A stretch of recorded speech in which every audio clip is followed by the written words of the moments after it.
really appreciate all of you joining us. As Jess said, this webinar is part of our Building Trust series. Many of you have tuned in for other pieces of it. And why this topic in a Building Trust series? Well, on the one hand, it's pretty obvious, but I'm going to say it anyway, that the way hospitals and health systems manage billing, collections, and the creation of medical debt is a major opportunity both to destroy trust and potentially a major opportunity to build trust. And one of the things we realized was that having a conversation with this community, with all of you who are in various different positions within health systems and have a bunch of different kinds of day jobs, that trying to get some insight into what are the drivers of this problem, how does it hit the ground, what are some solutions, how can hospitals, health systems, physician groups think about their role both in creating a problem and, more importantly, what steps could be taken to help address and solve the problem. So we're grateful you joined us today, and I am thrilled to have Ruth and Noam with us. I'm going to start with a question for Ruth. And for those of you who didn't look at her biography, she started, a big part of her career was revenue cycle management on the hospital side. And she went from revenue cycle management to this organization, RIP Medical Debt. Ruth, how did you start out in hospital revenue cycle teams, and how did you wind up moving over to RIP Medical Debt? Yeah, well, I mean, I think I got into your revenue cycle probably a way a lot of people do. You need a job, you fall into it by accident. When you ask young children what they want to be when they grow up, astronaut and firefighter, revenue cycle wasn't usually there on the top 5 in my experience. But yeah, and it wasn't even, of course, called revenue cycle. It just, plain on billing. It just got fancified a name at a certain point. But yeah, I fell into it by accident. But I was working at a fantastic hospital, really, and I loved it. I really love revenue cycle. I love revenue cycle people on the whole puzzle because it is horrible. You can characterize our health system, financing of our health system in many ways, including evil, but Byzantine, Kafkaesque, fragmented, all sorts of things. But I sometimes say it's like if you live in a city that has a grid system for your streets, not many people are probably going to ask you need to ask you for directions, right? Because they're going to be able to, 4th Street to 12th Street. But if you live in a place with windy streets, the numbers don't make any sense, all that kind of stuff, you have an incredible opportunity. And working in revenue cycles, an incredible opportunity to help and to try to reduce the impact of this crazy puzzle on both clinicians and patients, to try to the greatest extent possible. And I loved clinicians that I worked with, the administrators that I worked with. What could I do to make billing not a part of their lives? To make the money flow, to translate this really extraordinary clinical activity into cash, which is what the system requires you to do through the codes and all through the complexity of it, and try to make it not interfere with the clinical care. And that is not an easy task. That gets harder every day. But I really embraced the challenge of it.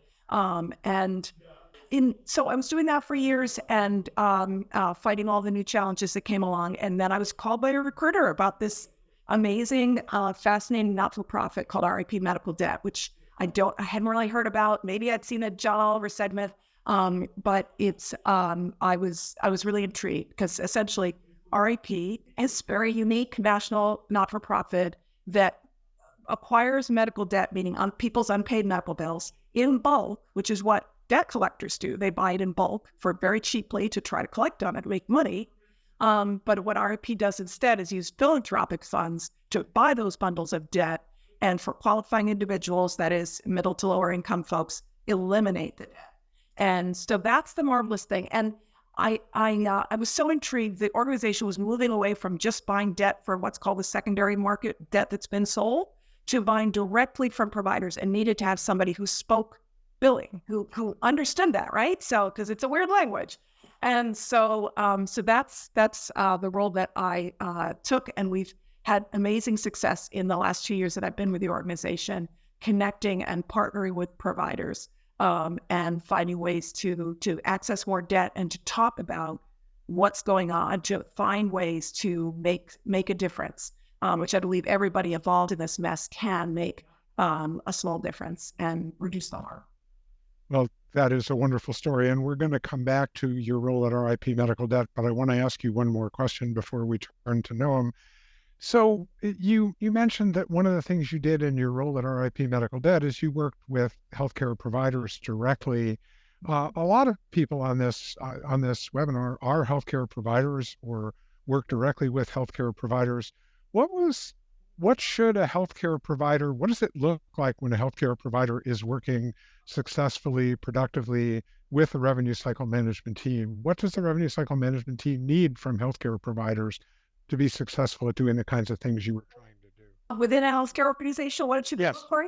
Yeah, I mean, this is it's all about trust, right? Which comes from communication and assuming good intent. But I think when folks understand each other's roles and the challenges that are there and talk about ways to make it better, they can find things that are unique to whatever environment is there. I mean, the advent of prior authorizations, which is a big thorn in everybody's side, essentially getting permission from insurers to give care means that you've got to be closely working together. You've got to essentially justify every time, and only clinicians could do that, to the insurers. And then even then you get the permission, it doesn't mean that they'll pay, it's just they won't pay if you don't do that. So there's challenges, there's fights. So I think every environment is unique, but the patient in the end, what you're trying to preserve is to make sure that that patient is getting the ongoing care that they need. And so finding ways to talk together, even though clinicians speak a clinical language, billers speak a billing language. So there is that kind of, how do we get to know each other? And time, nobody has time. Clinicians guard every minute that they have. But I actually think there's a lot of stuff out there about burnout, and a lot of that comes from helplessness. So clinicians feel like, I don't know how to help with this situation. And so that leads to anger and other feelings. So the more that people can get to know each other and work closely together, you can help the patient. I don't know if that's a vague answer, but yeah. Well, we may hear some more examples of what it looks like to work successfully with the team. So, no, I'm turning to you. You've been a healthcare reporter for decades, and that gives you opportunities to cover everything from the Affordable Care Act, to which I know you covered, to aspects of healthcare system redesign and agglomeration. And you have, for the last few years, been focusing unbelievably productively, successfully, and powerfully on the issue of medical debt. How did you pick that? What was it about that was compelling for you? Well, thanks, Rich, and thanks for your interest in the topic, and Jess and Jess's predecessor, Daniel. Thanks for taking an issue. You're right. We have been focused a lot on medical debt, and I should say I haven't been covering healthcare for decades. I'm not quite that old, but about a decade and a half. Feels like that. That's true. And starting with the Affordable Care Act, and you can't be a healthcare reporter in this country and not run across patients who have trouble paying their bills. I mean, this is the currency of the realm if you're a healthcare reporter in America. But one of the things that sort of struck me covering unaffordable bills was trying to understand beyond people's challenges affording care, what happens if they can't pay the bill. And that, I think, is a topic that, for all the ink that's been spilled on healthcare in this country over the decades, surprisingly little, I think, attention has been devoted to the impact that being unable to pay a bill and have that bill turn into debt can mean for people, and in terms of threatening their housing, threatening their ability to buy groceries, to save for retirement.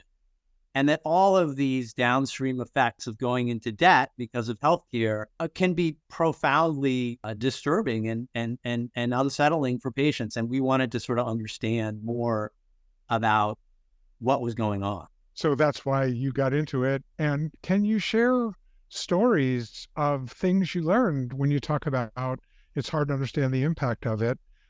Can you share some of the things you learned about the impact? Absolutely. Yeah. I mean, one of the things that we did in this project that we did in partnership with NPR and with CBS News was do a poll to understand just how widespread medical debt was. And I won't bore you with every single finding in the poll, but the top line was that 100 million people in this country have some kind of healthcare debt. Wow. And that that's 100 million stories. That's 100 million people, 100 million households that have had to make some kind of an adjustment because they got a bill that they couldn't pay. Maybe they put it on their credit card and they carried that credit card debt around with them. Maybe they signed up for a hospital payment plan where they're basically in debt to the hospital for 3 or 4 or 5 years. Or maybe they borrowed from a parent, or maybe they moved out of their house to be able to pay the bill. And we interviewed hundreds and hundreds of people. And as you might imagine, this is a problem that falls disproportionately on poor Americans, disproportionately affects minority communities in this country, but it is so big that it really touches everyone. And you know, when I think about hundreds of people that I've interviewed, I've gone to their kitchen tables, I've sat in their living rooms and talked to them about how they have tried to navigate this. Many of them are middle-class people who have jobs, who had health insurance. I think about Kelly, a nurse in Chicago who, you know, was a NICU nurse when her twin boys were born 10 years ago. They unfortunately had to spend time in the NICU, and she and her husband, who runs a small nonprofit, ended up with like $80,000 in medical debt. And they loaded up their credit cards. She had to go back to work, taking on double shifts when she was a new mom so that they could pay off the bills. She said she'd lie awake at night, you know, worrying whether or not they'd be homeless. And they ended up moving across the country, Rich, to be closer to their family in Chicago. They were in Texas at the time, all because of a healthcare system that was ostensibly supposed to be taking care of them. And yet we're eroding their financial security, their housing security, to say nothing of the stress that's being piled on top of them. I mean, I feel I could spend all day telling you stories like that. Right. One of the points you made, and you just referenced it here, is that there's stuff we call medical debt when people owe money to hospitals or doctors, but you're talking about a whole other kinds of sets of debt that probably doesn't show up in a lot of the national reporting. That's right. Yeah, that's right. I mean, historically, the way that medical debt was measured, and I think the way most people thought about medical debt was, you know, I get a bill, I don't pay it, and the hospital or the doctor's office reports me to sends me to collections, and then my bill ends up on my credit score, and my credit score tumbles down. And researchers sort of looked at that data and they said, well, how many Americans have a medical bill on their credit report? And that was a lot. But that's really just a subset of the number of people who actually carry some form of medical debt. So, for example, let's say I put that $2,000 bill on my credit card, but I can't pay it off right away.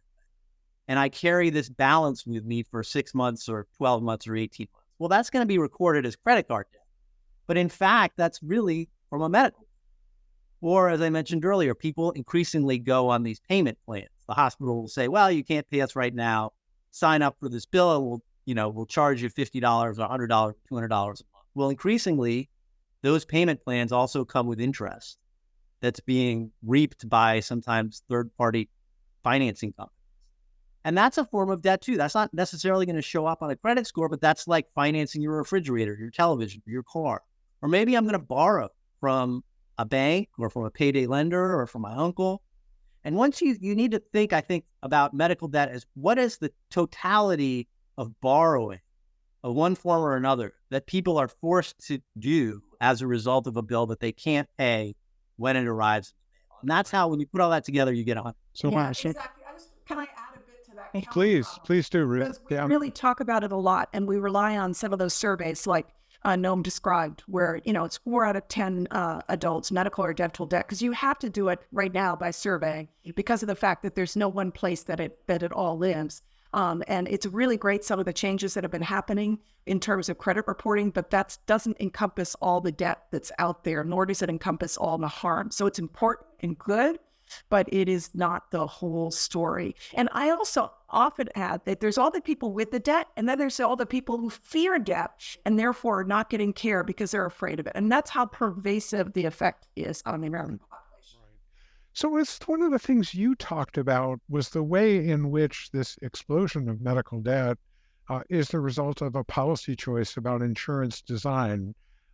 And talk about what you understand the role of high deductible plans to be in creating this mess, and the way in which Some people think of medical debt as affecting uninsured people, but not so much. Yeah, there has been a real shift. I mean, it's not like everything was wonderful once upon a time.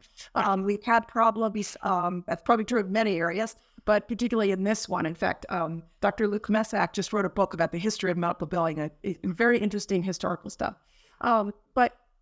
Yes, when I started my career in billing, it was much more about the insured and the uninsured. There was a lot of people who are uninsured. They might not be able to get coverage because of pre-existing conditions, all those kinds of things that were later banned by the Affordable Care Act. If you were a small business owner, very difficult to afford insurance. But the people had insurance that covered them fairly well. So a lot of the assistance or bad debt or what you were dealing with was for the uninsured. And a lot of the Affordable Care Act was sort of designed around that and did quite a job on changing that. Unfortunately, independently, there was also a whole movement to have these higher out-of-pocket with the idea that somehow a patient becomes a consumer and that will bring down healthcare costs overall by people choosing. So it was designed, there's federal policy that encourages these high deductible plans, and it's absolutely out of keeping with what people actually had in their pocketbook. The studies show most people don't have a spare $500. So if you're going to have a deductible that's $5,000, I mean, you don't have to be an advanced math degree to see that this is just not working. There have been many academic studies around the effect of it, that people are putting off all kinds of care, including extremely needed care because of these deductibles. So it was by design. It can be undone. And in fact, there was a study from hospital bad debts that it was last year that it suddenly shifted over. Most bad debt, meaning from the accounting point of view, unpaid bills, are for insured patients. They're not for the uninsured. Certainly Medicaid expansion, other things like that, still critically important in the South. But this is unfortunately designed a system in which even if you have insurance and all those kinds of, you're going to face this kind of debt. I want to really underscore what you just said, that the recent studies show that most medical debt is now with insured patients, because I really think that is not I don't think there's general awareness about that as a reality. People still think, oh, it's uninsured people. But the fact that it's become insured people with high deductibles makes it a very, very salient issue. You, Ruth, with RIP medical debt, you described the move from revenue cycle management to RIP medical debt as they needed somebody who could talk to hospitals and health systems about billing, and you spoke that secret language. And that implies that there were hospitals and health systems that were interested in working with RIP medical debt. Talk about why a hospital or health system works with RIP medical debt, what it looks like when they do, and what's the value proposition on both sides of that conversation. Yeah. I mean, in general, whether they work with us or not, I think there's more and more this change in which people have insurance, but it's not adequate. And there's just more and more that patients are supposed to collect from patients, that hospitals are supposed, or physician groups, or dentists or whoever we're talking about providing the care, have to collect from patients. Nobody's very well equipped to do that. It's a very different thing than fighting all the insurance claims. It's a completely different set of skills. People are uncomfortable. People don't know what to do about this kind of thing as it's been happening over the last 20 years. So unfortunately, there's all these vendors out there who sort of appear and say, oh, well, we'll use our credit card or we'll take care of it for you. And it's really very tempting to just sort of say, okay, I got to get these bills paid. I'm going to get outside help. So sometimes what's amazing is that people don't even quite know fully, though they should, of course, what outside companies and folks are doing. So leaders may believe in a survey or something that Noam sends out, we don't bill patients, we don't sue patients. And yet, in fact, it is happening because there's, some company that you hired 20 years ago that's doing that. So I think part of the reaction is realizing, okay, nobody wants to be the bad guy. What can we do? And what is in our numbers? So part of working with us is we give you a lot of analysis. We're a confidential partner. We're not an auditor or something like that. And work with you and take a look at these unpaid bills, what income level, insured, uninsured. We can talk about this and find what's really going on and sort of pay attention to how do we reduce that harm. It's interesting. Every organization out there is talking now about social determinants of health, talking about these issues. But within organizations, the folks talking about that don't necessarily even know who the billing people are. So part of the work that we're doing is trying to bring together the different parts of the organization to help educate everybody who's concerned about this problem. How do we make changes that really can support providers? And because some of them are really on the edge, rural healthcare providers, safety net. I mean, I know everybody likes to point to some rich hospitals built a shiny new building, but hospitals vary enormously, physician groups vary enormously. There is a need to, pay for all the exciting new healthcare that is available, but we can't be putting patients in the middle. And so we try to come up with incremental solutions to help everybody. For example, just, if there's financial assistance and you're putting it out there in the bill, nobody's reading the bill. And so you've got this communication gap. How do you engage in trusted community partners to help get that word out? How to use technology to automatically qualify people? Who are you missing? Essentially, we want to help figure out who is falling through the cracks. Great. So now, clearly one of the drivers for a hospital or health system or physician group to want to work with RIP medical data or try to get ahead of this is they're worried that you or ProPublica or somebody is going to profile their heinous collection practices. As somebody in the press and as somebody who is having these conversations with hospital leaders, how powerful a driver is that? How much are you hearing that people really are worried about some of the adverse press? Is that an important thing and the reason I'm asking is, as I say, I think we have a lot of people on this call who are not working in the revenue cycle aspect of their hospital. They're probably not in the C-suite, but as they think about how do you make the case that people should care about this, how powerful is the media exposure in this, and what do you see as the media opportunities even for people to try to leverage that? Well, not as powerful as I'd like, but I think we do have a substantial role to play, certainly in highlighting this. So we're watching you guys.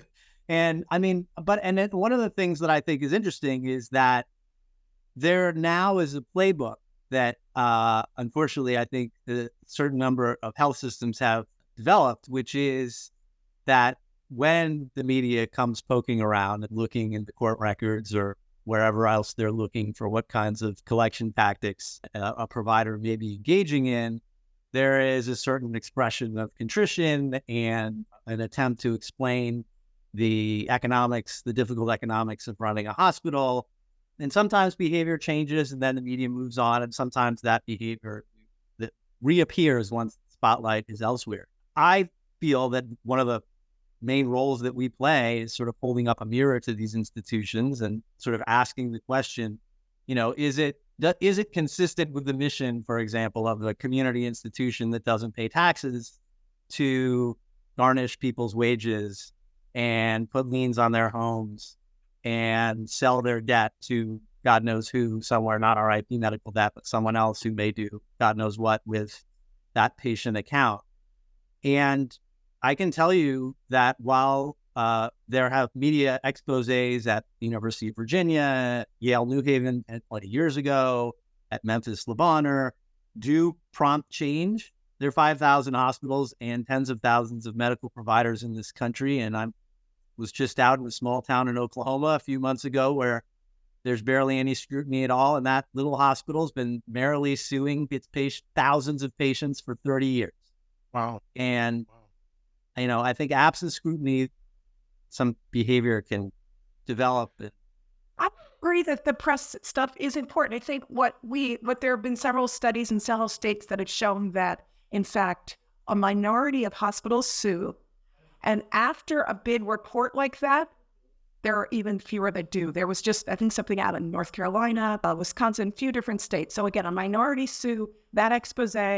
Often, I know it seems crazy, but people are sometimes not even realizing that it's still going on. Or I think another thing that Noam's really helped on is pointing out what policies are. People always look at the policies, their practices change. They still have a policy out there saying that they're doing something they're not. Well, you got to change those things. So, Noam digging around, all of us discussing financial assistance. Yes, these things do help. But the way they don't help, they scare people even more. I just want to add that, because I always worry about that. We're already dealing with a public that's very afraid, and what we don't want is people to be more afraid. Right. Well, I think one of the the developments in journalism, and Noam, you can comment on this, whether KFF does it. I know ProPublica does it. It's fairly common for them to say, if you have a story about medical debt, reach out to us. And that creates a level of citizen journalism scrutiny that may be different than what people are used to. Have you seen that be a source for your stories or other people's stories? Oh, sure. I mean, we rely very heavily on people sharing their stories with us. Unfortunately, as some of you may know, we've been running a partnership with NPR for years on called Bill of the Month. And, unfortunately, no disrespect to Ruth or anybody else working in revenue cycle management, but it is a crazy system that produces some very crazy bills. And there's no shortage of people out there who are perplexed and angry and upset about the bills that they get. And they increasingly will share those with media. Unfortunately, we've sort of developed a little bit of a, health policy response by anecdote kind of approach to solving these problems. And, I would submit that I can keep writing horror stories for the next 15 or 20 years on this beat. And that's probably not sufficient because it's going to take more than a few horror stories, to change behavior. That's right. It's ultimately, it's saying that RIP medical debt, what we do is critical, and we also know that we wish we didn't have to exist. And ultimately, it's policy changes that we. Right. Yeah. So I'm going to ask each of you this question, and Noam, I'm going to ask you first. What's the most substantive response you've seen from a hospital, health system, healthcare provider in response to stories that you or colleagues wrote? What was something that changed that made you feel like, yep, that was a story worth doing? Can you share an anecdote about that?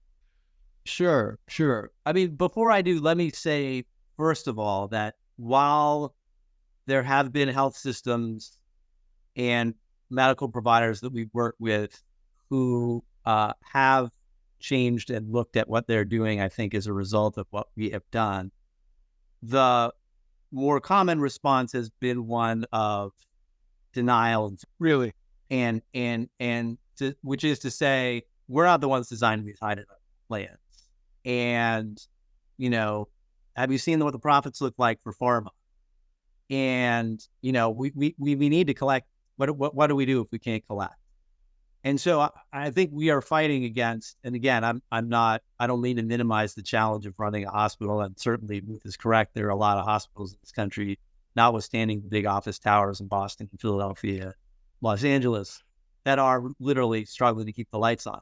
But I think there is, in general, at the risk of sounding like a scold, a certain amount of unwillingness to sort of look in the mirror and say, what are we doing as providers to do this? Now, that being said, there are some providers, I think, who have looked at what their collection tactics are, and they have made the decision that, notwithstanding all the other issues out there with the way insurance is designed and the necessity to collect, that there are certain things that we're not going to do.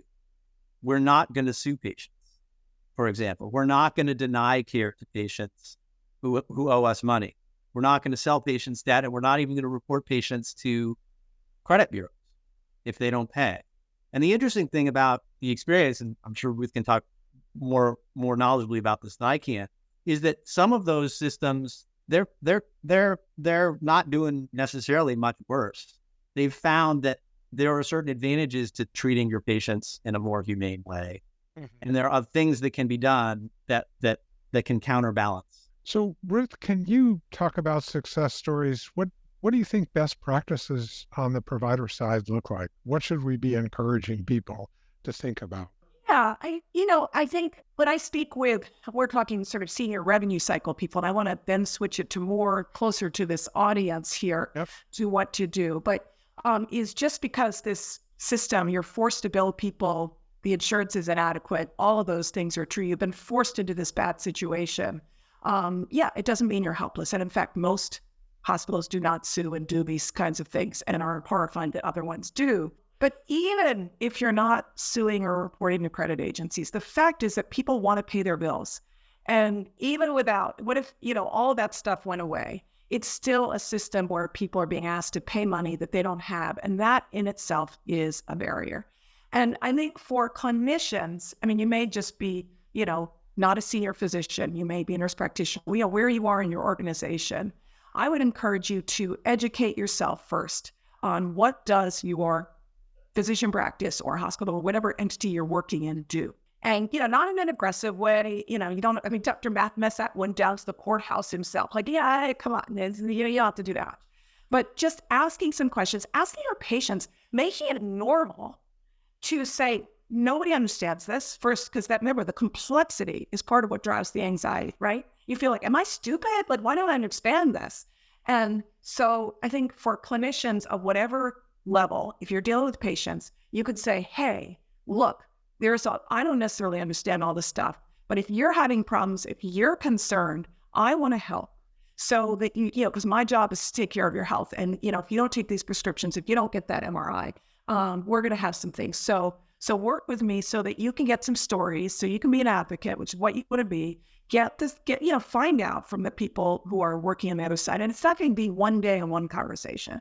That's one of the things that we really keep advocating for, is having that openness in those discussions, because not dealing with this completely undermines care. And the more we all recognize that, the more we can actually come together and not have villains and not blame people, but actually realize we need to come together and solve this. Now, my colleague, Darren Moyer at the American College of Physicians, sent me a report by a group I didn't even know existed called the Financial Health Network, which just published a list of best practices for providers. And maybe Evelyn could drop the link to that in the chat. But are either of you familiar with, has anybody on the health system side generated a list of best practices? Well, there have been suggestions about, for example, eliminating some of these, what are called extraordinary collection actions. And we're talking with the Lande Institute, for example, about them incorporating this in some kind of a scorecard of how they do it. Leapfrog has done similar kind of work to sort of use standards for billing as a metric that can be used to evaluate the overall performance of a health system. Yeah, and exactly. And at REP, we really push for three things. One is for insurance to actually have a proper structure and cover things that clearly, if you do that, it is solved because medical debt disappears, right? You take the patient out of the middle. Second, we push for financial assistance to run better. Financial assistance is available, but again, people are scared of their bills. They're not necessarily aware. It can be hard to apply. So making that, and really what we recommend places do is presumptively qualify people. So find out people's income, presumptively qualify them so they don't have to fill out a form. Talk about that. And the third thing is just what Noam was talking about. No extraordinary collection actions. They're not appropriate for healthcare, suing and garnishing wages and whatever. And there's a lot of states that have been putting in legislation, and you can there's resources to see what different states are trying out and in this area. Well, can I add one other thing on that subject, Rich, of financial assistance? Because again, if folks don't work in revenue cycle management, that the sort of world of financial assistance and charity care is probably, as big a black box as prior authorization is. But it's one of these incredibly arcane, but incredibly consequential experiences for a patient, that when somebody comes into hospital, that the law envisions that at least not-for-profit hospitals should make it relatively straightforward for a patient to understand whether or not they qualify for some kind of a discount on their bill. The problem has been there's no national standard. So, you turn left at one traffic light, you might qualify if you make, 4 times the federal poverty level. You turn the other way at the traffic light, you're only going to qualify if you get less than 200% of poverty. So there's no national standard. And the application process is mind-numbing. And in some places you have to put the make, model, and year of your car.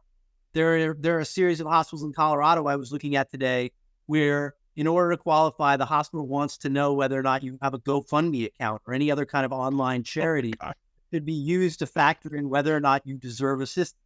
Wow. Now, this obviously is not the benefit of the patient. Right. But again, not to necessarily impute bad motives, but I would submit to you that there is a certain there are actors in this system that benefit if it's more difficult for patients to get their bills paid more easily. And a lot could be done around that to make this considerably more welcoming for patients by having some sort of uniform standard. Right. I'll make one more comment about that, and then I really do want to open it up to questions that have come in the chat or questions if people want to raise their hands and be recognized and speak. We can want to turn it to the audience. But Jess and I had been talking with some folks in different hospitals to learn more about ways they were thinking about it. And one of the things that struck me about a university hospital that we spoke to was they commented on making significant investments in people to help patients navigate the various assistance programs for which they might be eligible. And it was an interesting move. If you think about it, hospitals used to not have utilization review nurses. The insurance companies had them and they would call. But then the hospitals realized, gosh, if we just hire utilization review nurses, then we'll get a step ahead of the insurers. Then they hire prior auth people because they need to, it's labor intensive and it's worth getting paid. And the idea that exploring some program for which a patient might be eligible, even if it's Medicaid, which can be very complicated to apply for, it seems like hospitals helping patients navigate that system was a counterintuitive investment, but one that might really pay off. Hospitals do a huge amount of Medicaid enrollment. I actually think that's the most common way that people sign up for Medicaid is because of hospitals doing that. So hospitals do invest a lot, but you're right, it's sort of criminal that they have to invest so much. They want to hire a social worker and a nurse, or every hospital wants to do that. They do not want to hire more billing staff. And yet, due to the complexity of the system. And I also want to build on what Noel was talking about, financial assistance, the lack of understanding of it. And really, if you want to lose your will to live, spend all day reading financial assistance policies. I mean, they are written by lawyers and they just sort of drain the life out of you. And what's also very relevant to this discussion is if you're a clinician, you're a physician, nurse practitioner, whatever, look to see if you're even included. Because one of the sad things is that a lot of hospitals have a whole long list of physicians, and you can't go to a hospital and get care from, you're getting care from a clinician, and those clinicians often do not participate in the hospital financial system. Or first thing you should do as a clinician is look to see if you in fact participate or not. And if you don't, ask your, service chief or whoever's your boss, why not? Okay. So let's turn it, Jess, I don't know if you want to read the questions or invite people who submitted them. My old friend Katie Capps has asked a number of questions. And 1 out of 3 Americans. Wow. What is the primary reason for the debt? Is it hospitalizations, general medical visits, medications, what? And have you determined what percentage of the debt is attributable to out-of-network or surprise billing? I think in the Kaiser thing, the highest, it was a radiology diagnostic stuff. Those labs came slightly above dentistry, of course. I think hospitalization was not the top. Although physician billing was top. In terms of types, it's a mix of chronic illness, more likely from an unexpected and emergency bill from our pooling. Interestingly, dental is very common, which again, makes a certain amount of sense when you think about the lack of dental insurance. One of the more surprising, or maybe not surprising, but certainly disturbing things was the frequency with which childbirth and is associated with debt, and that was borne out in our polling, and also by the enormous number of new parents who wrote into us to say, on top of everything else, you're dealing with buying new diapers and finding childcare and this, that, and the other thing, because again of the insurance structure. Even uncomplicated births usually produce thousands of dollars in medical bills. I was on the phone a few months ago with a school teacher in Illinois who said, after going through all of that and trying to navigate all the bills, she's like, we're not having another kid. Yeah, and it's because of the medical bills, not the other things. Sometimes people say, but REP, you're getting rid of people's death that's a few years old. Do they remember it? Well, when it's from childbirth and that kid is right there growing, and you know exactly how old that debt is, and you remember it every day. So yeah, it's criminal how childbirth is, unfortunately, such a common cause. Another question I saw that Katie had asked was about the drug rebate programs and where people are paying, where the drug companies are creating coupons and copays and to wipe out copays, the drug payment assistance plans. Do you want to talk about where you think those fit in? I know they're pretty controversial in terms of why they do them and how they work.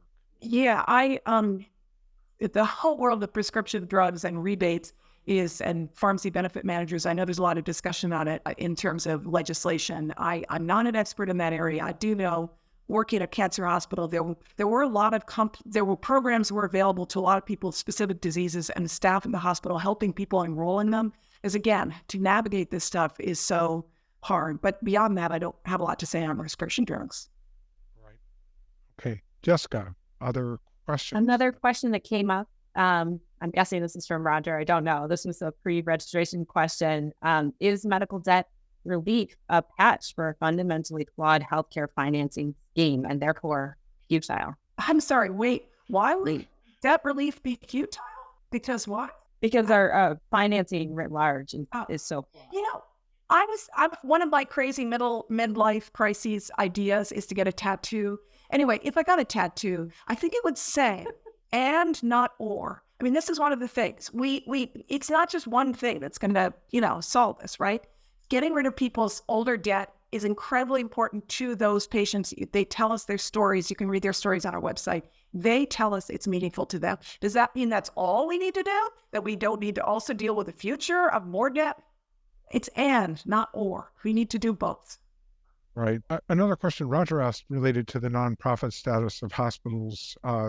Can people, either of you, comment on how explicit the regulations are around what hospitals need to do or don't need to do in this area, and what better choices and expectations might be? We were just talking about how much different kind of debt there is in dental and physician debt and all that. So I think if we're really going to help people and we're going to say don't sue or do certain practices, we want to require all healthcare providers, whether you are for-profit or not-for-profit or government entities, whatever you are. I think the way to proceed is to ensure that nobody, because sometimes you live in an area of for-profit healthcare is all that's around you. You don't necessarily have all the choices that you might think you've had. So whatever things that we regard as unethical for patients to be billed, that should be regardless of the setting.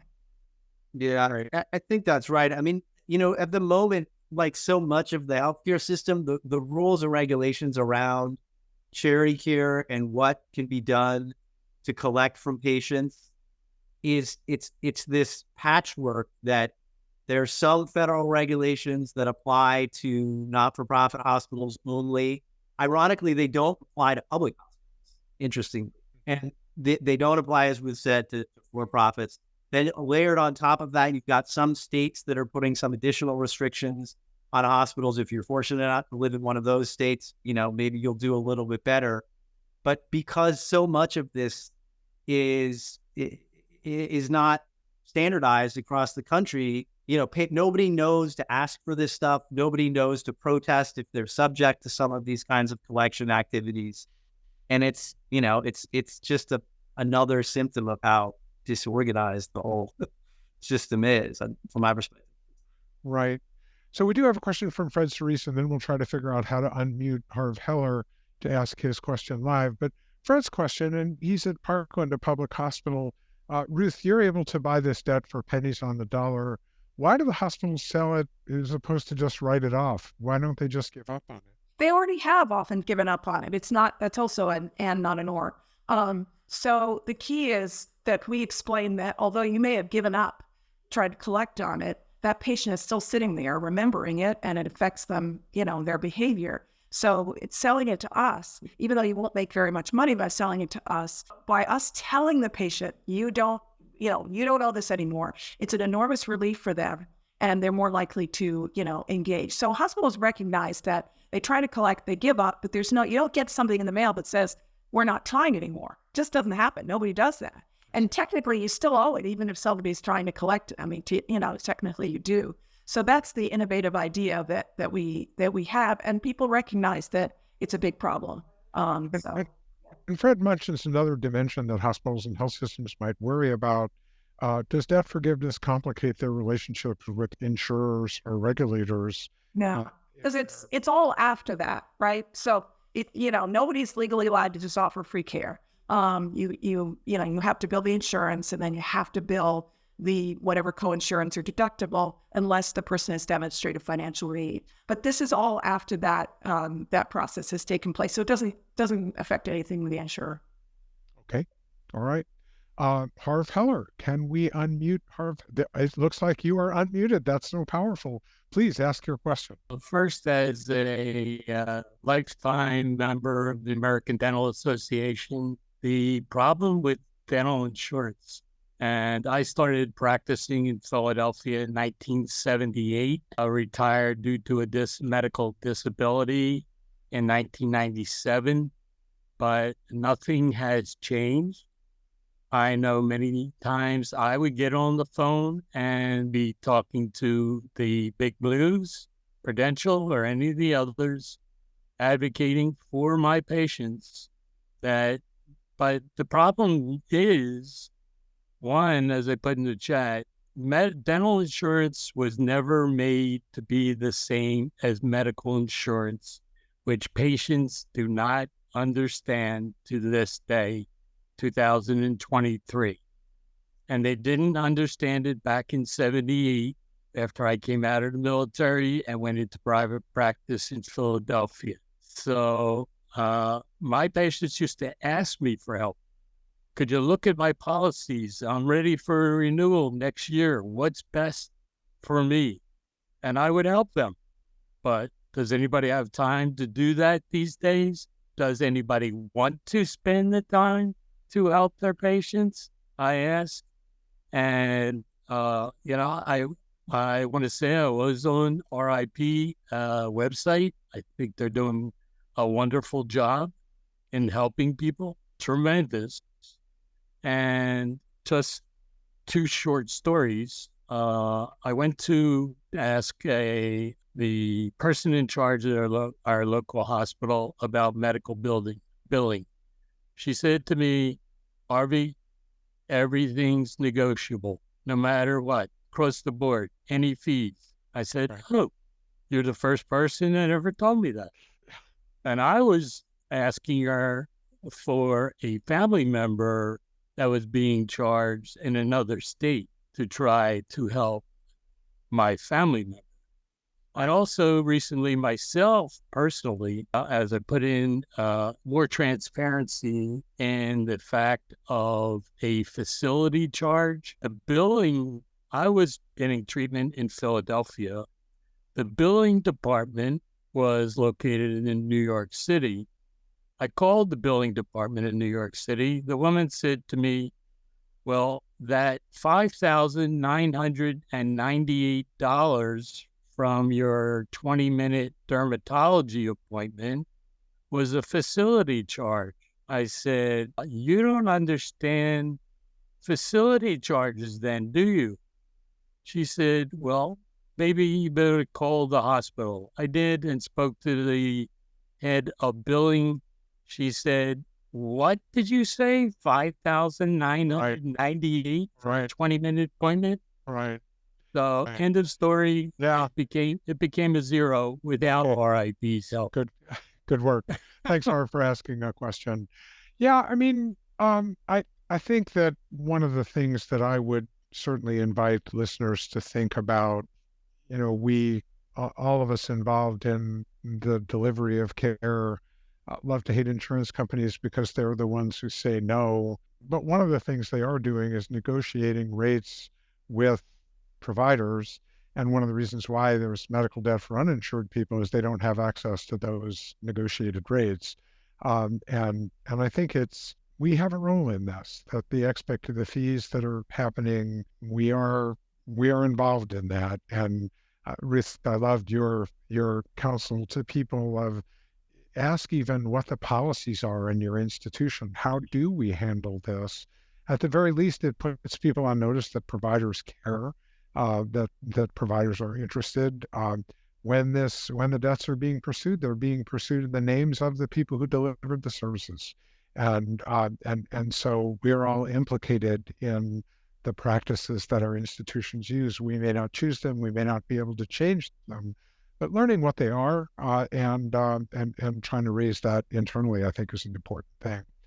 We only have a couple of minutes. Noam, any final last words you'd want to offer? And Ruth, anything you'd want to say? Noam, you go first. Well, I guess I would just underscore what you said, Rich. One of the things that our polling shows is that physicians still are held in great esteem in our system, more so certainly than journalists or politicians or lawyers or hospital administrators. And with that, I think comes great moral authority and simply speaking up that the current system and what it's doing to patients is not right. And that a health system designed to ostensibly take care of people shouldn't be driving them from their homes and keeping food off their table. And yet that is the situation that we're writing about constantly. And it's a problem that is diffuse and responsibility is spread widely, which makes it difficult to solve. But it seems to me the first step is at least standing up and saying this isn't right. And it mean a lot more to coming from a doctor than it would from journalists. Thank you for saying that. And I know many physicians, especially these days in the post-COVID craziness, feel disempowered, feel like, I don't actually have any moral authority. And reminding us that we do, that even in this world, we very definitely do, and not to be afraid to use it. So thanks for encouraging that. Ruth. Yeah, I would agree. I think all clinicians, our survey results, we did a recent survey at RIP with some cancer groups and also showed that clinicians still, there's more respect for clinicians than, the healthcare system as a whole, which is so diffuse. It's hard to have trust in a system. But that, yes, it is eroding. And I think everybody has a voice. People often work for large organizations and may feel that they don't. So find one other person, a fellow clinician, and, work together to do this investigation and assume good intent. You will more likely find the real issues that are going on if you talk to people and assume good intent than engage in the blank stuff. And but yeah, patients should not be in the middle of how much or how healthcare is paid for. It's not the right way to do it, and we really need to push every which way we can to change this incredible harm. What a line to carry away. Patients should not be in the middle. They should not be harmed by this. Very powerful.